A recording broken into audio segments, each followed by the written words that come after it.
All right, Cory, we're hacking limbs and beating people with loaves of bread in Chivalry II. For every warrior, there comes a time when a moment will decide your fate.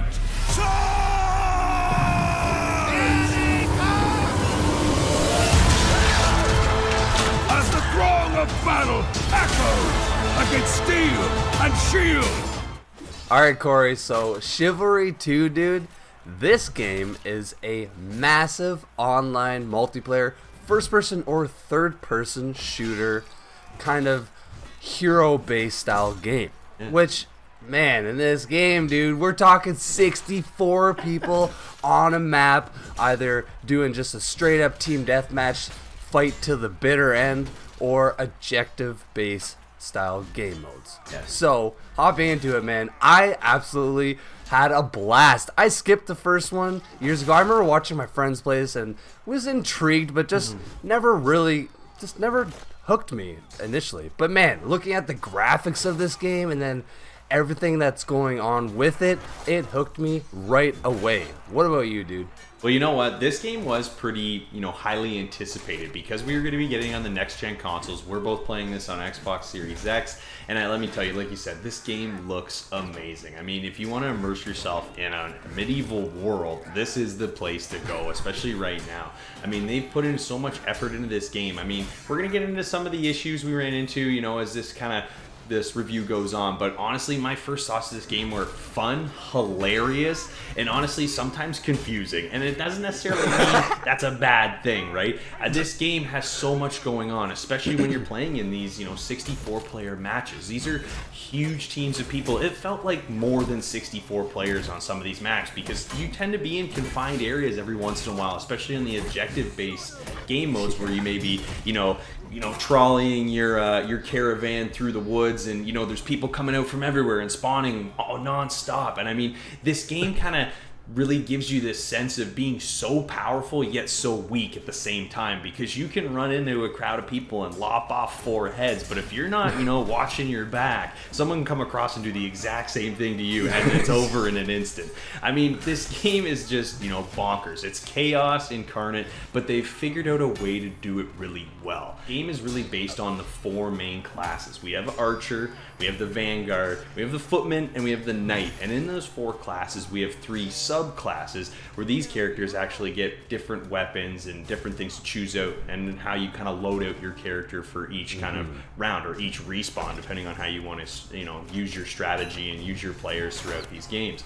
And honestly, man, I thought they did a good job, at least on the initial presentation, of how you kind of look at your characters when you're in game. Let's talk about when we're actually in the round, because it's a little different when we're in the lobby, because in game they lay out pretty nicely where you can kind of see the 4 classes, the 3 subclasses, kind of how their stats are used. They don't give us stat numbers, but we do get kind of little bar graph lines, and I mean, it kind of gives you enough information to kind of understand what works and what doesn't, and who's kind of got a longer swing, maybe a longer recovery. There's things you have to kind of understand when you're looking at these builds, and it takes a little bit of time because this game has some pretty interesting mechanics. Yeah, man, like you said, all the different weapons, they have all these stats. So there are 3 base attacks in this game with your weapon. You have stab, overhead swing, and then sweep attack.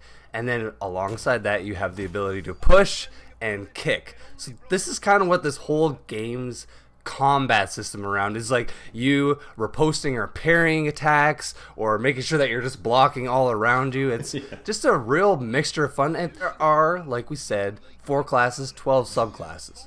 But man, there's only one way to actually look into these classes, and that's while you're inside the game, dude. When you're on the menu, we have to talk about the whole menu system, because I find it just so frustrating and painful to navigate, man.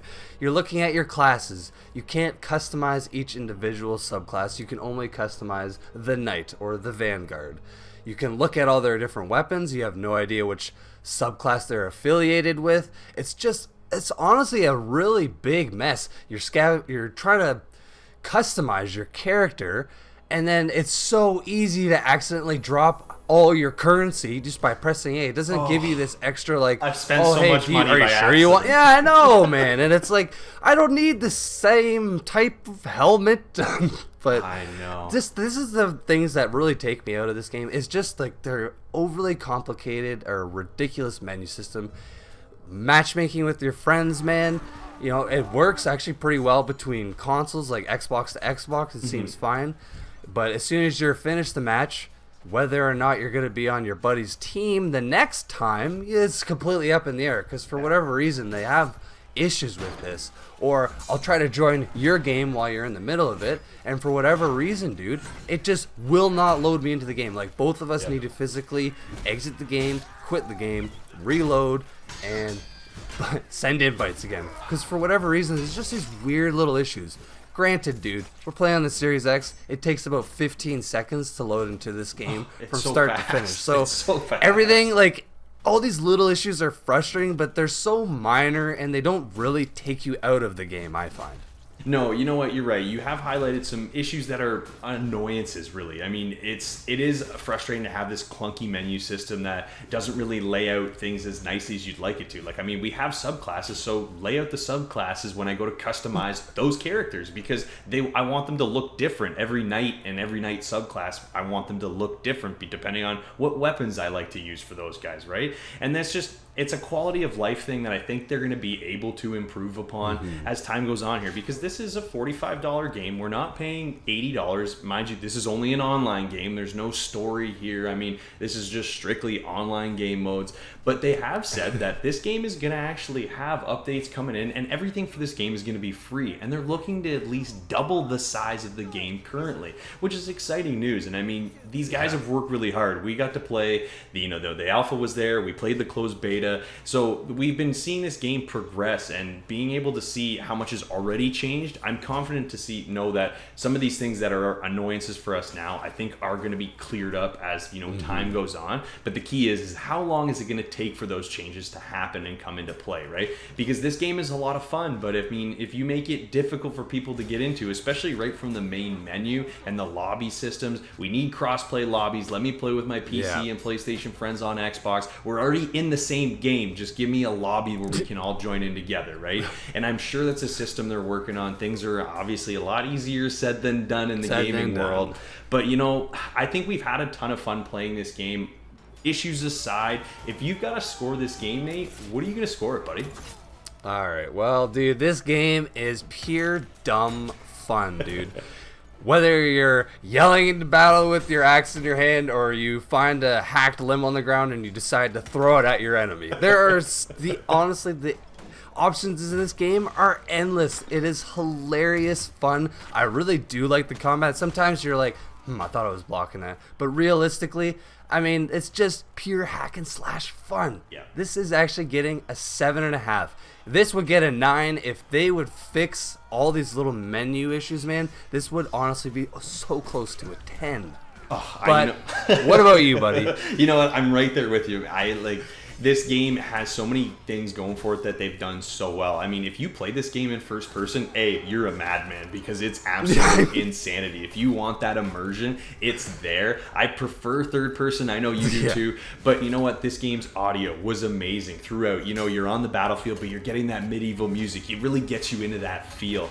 And I mean, issues aside, there were some things that held us back, but it didn't stop me from playing this game for hours and having a blast. And I'm right there with you with a 7.5. But they get fix these issues, it would be up there at a 9. Nice.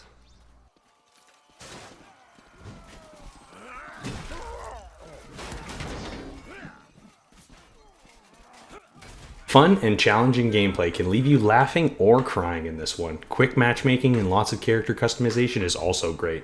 There's some issues with the menus and lobbies, but with time this one could definitely age like a fine Agathian wine.